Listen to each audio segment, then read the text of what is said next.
Hallo, ich bin Sabine. Herzlich willkommen in unserem über 100 Jahre alten Höfchen.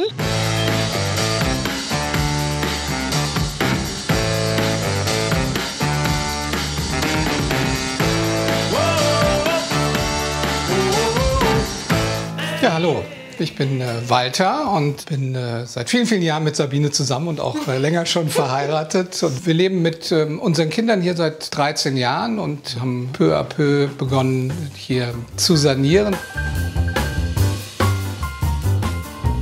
Wir sind jetzt hier in der Küche und muss man sich so vorstellen, früher war hier eine Wand, also es war ein ganz kleiner Raum, hier war eine Tür, das kann man noch hier an den Balken sehen, da war ein Durchgang. Das war früher ein, wie das hier so üblich war, ein gemischt landwirtschaftlicher Betrieb. Unter anderem hat hier ein Küfer in seiner Werkstatt Fässer hergestellt, Apfelwein wurde hier gemacht, es gab eine Apfelpresse. Ja, zu Beginn war das durchaus eine Herausforderung. Da war der Arbeitstitel noch Messihof, weil es wirklich eine sehr abgerockte Bude hier war und wir am Anfang auch ein bisschen gezweifelt haben, warum wir uns das antun, mit 3 damals kleinen Kindern in diese quasi Dauerbaustelle zu ziehen. Aber heute sind wir sehr, sehr froh, dass wir diesen Lebensraum hier für uns geschaffen haben. Was ist zentral in der Küche? Ein großer Ofen. Den haben wir schon seit über 20 Jahren. Tatsächlich hat sich das sehr bewährt, auch mit den vielen verschiedenen Sachen und vor allen Dingen großen Mengen, die wir immer kochen. Ich kann tatsächlich nicht kochen, deshalb habe ich den Helden geheiratet, der das ganz wunderbar macht und so ist die Arbeitsteilung hier.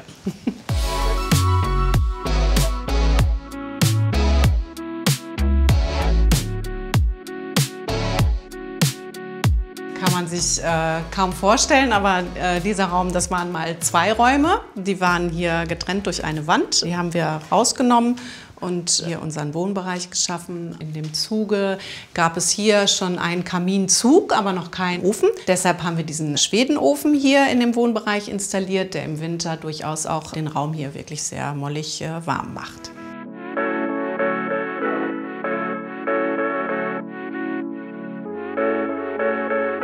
Diese Marienstatue ist ein Erbstück von meinen Eltern. Original steht in Mainz im Kirschgarten an einem Haus, ein bisschen anders eingefärbt.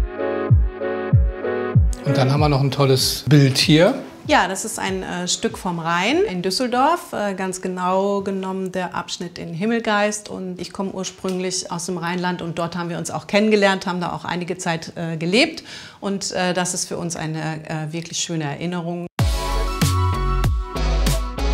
Wir lieben auch besonders schöne Lampen und haben so eine bunte Mischung, würde ich mal sagen, aus alten Vintage-Stücken. Zum Beispiel diese hier, die ist aus den 70ern, aus dem Antikshop. Verbunden mit dieser Designerlampe oben als Decke. Dann beim Sofa ist eine, die wir auch von einem Vintage-Flohmarkt haben. Das finden wir ganz besonders, wenn die nicht so 0815 sind.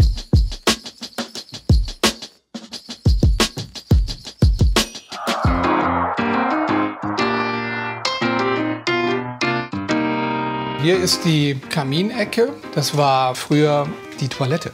Ja, also hier ist noch ein Kaminzug, da war die Heizung angeschlossen. Das ist ein Ort, an dem wir sehr gerne, insbesondere dann, wenn es kalt ist, hier sitzen, lesen. Das, was man hier so sehen kann, ist, dass man so viele Stile miteinander vermischen kann und es passt trotzdem. Das gibt so ein altes Haus ganz gut her. Und hier ist natürlich wichtig, Kochbücher. Die Tür ist eine ehemalige Stalltür. Die war damals in mehreren Schichten dunkelbraun lackiert, aber wir haben die sandgestrahlt und jetzt ist die einfach wunderschön. Also ich liebe die sehr.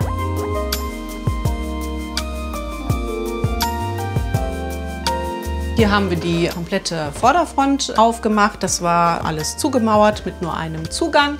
Hier haben wir halt ein bisschen Licht reingelassen zum einen und können auch, was besonders schön ist, wenn man morgens die Vorhänge aufmacht, direkt in den Garten schauen. Das Schlafzimmer hat auch ein eigenes Bad. Das ist sehr klein, aber fein.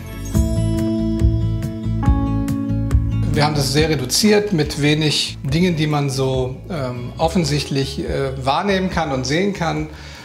Das hat eher dann damit zu tun, dass wir hier entsprechend einen Schrank haben, hinter dem sich all die Dinge verbergen, die man so braucht. Der Stein hier, das ist ein Sollhofener Schiefer, der ist noch ganz grob gehauen. Und das Besondere an dem Stein ist, dass er so viele Versteinerungen drin hat, Farne aus dem Meer, zum Teil findet man Muscheln drin. Wirklich ein sehr kleines Bad und wir hatten in der Umbauphase zum Teil über Monate nur die Möglichkeit, hier zu viert oder zu fünft dieses Bad zu benutzen. Das war unser Bereich, in dem wir leben, und jetzt nehmen wir euch noch mit ins Obergeschoss, wo unsere Mädels wohnen. Let's go!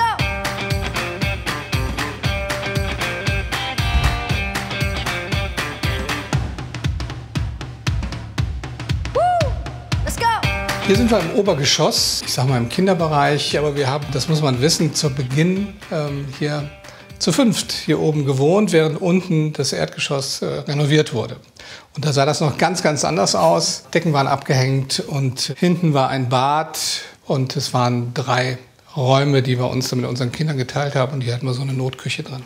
Das, was sicherlich besonders ist, hier das Gebälk. Wir haben am Anfang überlegt, ob wir das überhaupt so erhalten sollen. Glücklicherweise haben wir das gemacht. Wir haben mittlerweile viel, viel Freude daran. Ich glaube, es macht viel aus hier, was den Charme des Raumes ausmacht. Wir genießen das und wir glauben auch, die Kinder genießen das.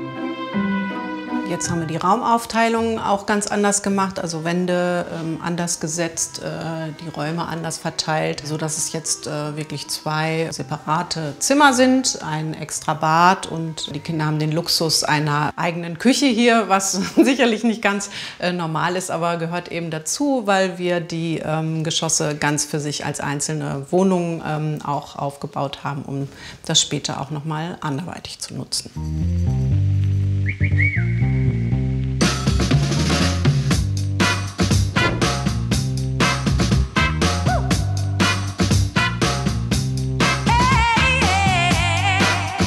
Ja, das Besondere hier draußen ist, dass es hier verschiedene Räume gibt, so wie eigentlich auch innen. Und wir das im Sommer quasi genauso nutzen, wie wenn wir im Winter drin wohnen. Und man kann hier sehen, das ist quasi so der Wohnbereich.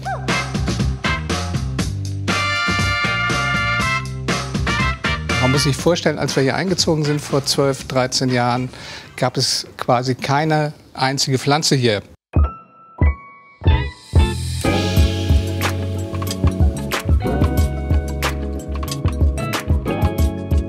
Ich glaube, das ist der größte Olivenbaum nördlich der Alpen, den wir hier stehen haben. Nein, natürlich nicht, aber der geht relativ gut, nicht immer. Aber wie ihr seht, der ist so die letzten 10 Jahre hier gut eingewachsen und so groß geworden, dass wir ihn im Jahr mindestens 2-mal zurückschneiden müssen, damit er nicht hier alles zuwuchert. Und die Rose, vielleicht noch in Ergänzung, ist so wuchsstark, dass die, wenn man sie auch nicht 2-mal im Jahr zurückschneidet, mittlerweile das gesamte Haus überwuchert hätte. Ich glaube, das ist so sicherlich eine Art, die auch bei Dornröschen im Einsatz war. Und von daher blüht die nicht nur großartig, sondern wächst auch wie verrückt und macht auch ein bisschen Arbeit, aber ist wunderschön, es lohnt sich. Dann zeige ich euch auch gerne noch meine persönliche Wellness-Oase. Dann gehen wir in den ehemaligen Heuschober, wo früher Heu und Ähnliches gelagert wurde. Und das war der perfekte Platz für eine kleine Sauna, die wir hier angelegt haben, und extra mit einer ganz großen Glasfront hier raus zum Hof. Turn up the temperature, turn up the radio. I wanna soak up every moment, take it nice and slow. Grundsätzlich ist das ja auch eine Besonderheit von dem Höfchen hier, dass wir von 4 Seiten eingefasst sind und man quasi, wenn man möchte, auch den ganzen Tag nackig im Hof laufen kann, weil es keiner sieht. Bevor wir in die Sommerküche gehen, wollte ich euch noch etwas zeigen. Das hat auch mit dem Kochen zu tun. Kräuter. Das war uns wichtig, hier nochmal die Möglichkeit zu haben, die ein oder anderen Kräuter anzubauen. Hier der Essbereich, auch einer der ersten Dinge, die wir gemacht haben. Da haben wir vielleicht ein halbes Jahr hier drin gewohnt, haben wir dieses Podest hier eingebaut, und das war früher der Ablageplatz für den Misthaufen. Hier war Tierhaltung, und heute essen wir da, wo früher der Mist war. Toll. Wir hoffen natürlich, es schmeckt besser. Ja, dann gehen wir mal in die Sommerküche.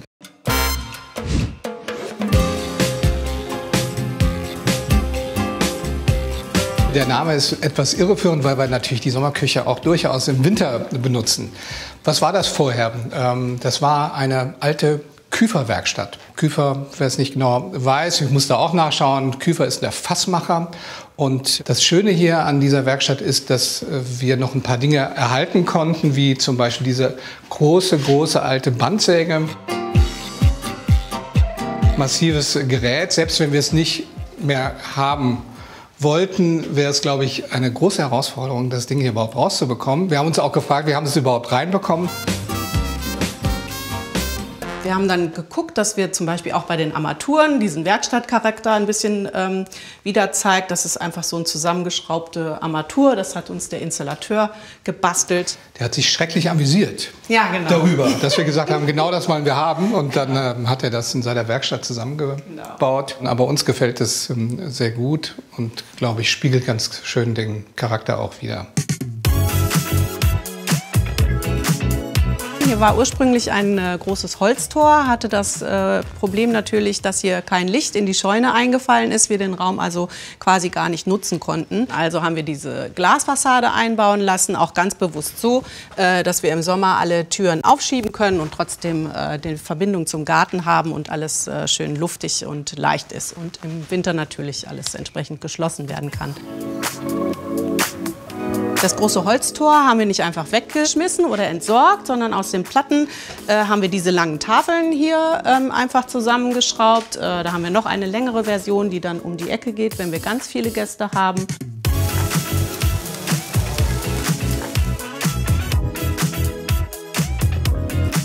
Und was ihr dort oben seht, diese Glasballons, das sind Gärballons, mit denen wurde Apfelwein gekeltert. Und jetzt aber, wo wir diesen Teil der Scheune auch so versuchen uns zu erschließen und dahinter noch jede Menge Gerummels liegt, habe ich aus den verbleibenden Flaschen, die wir haben, quasi einen Sichtschutz gebaut.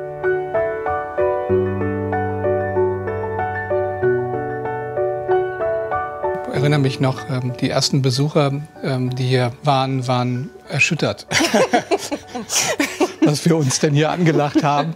Und von daher, glaube ich, braucht man Durchhaltevermögen, eine Menge Fantasie und auch den Willen, sich permanent damit auseinanderzusetzen und immer wieder Anläufe zu unternehmen. Es ist jetzt nicht so, dass wir durchgängig die letzten 13 Jahre hier rumgewerkelt haben, aber man hat immer wieder Phasen, die man nutzt. Man braucht diese Abschnitte ja finanziell und auch nervlich, das jedes Mal wieder durchzumachen, weil wüsste man das alles vorher, würde man es vielleicht nicht tun. Am Ende des Tages sind wir aber sehr, sehr glücklich hier mit unserer kleinen Oase, die wir uns erschaffen haben, sind sehr, sehr froh hier zu sein, das mit vielen netten Menschen teilen zu können, die uns auch immer gerne besuchen kommen und mit denen wir hier eine schöne Zeit verbringen können. Was sagt man noch? Amen. Amen.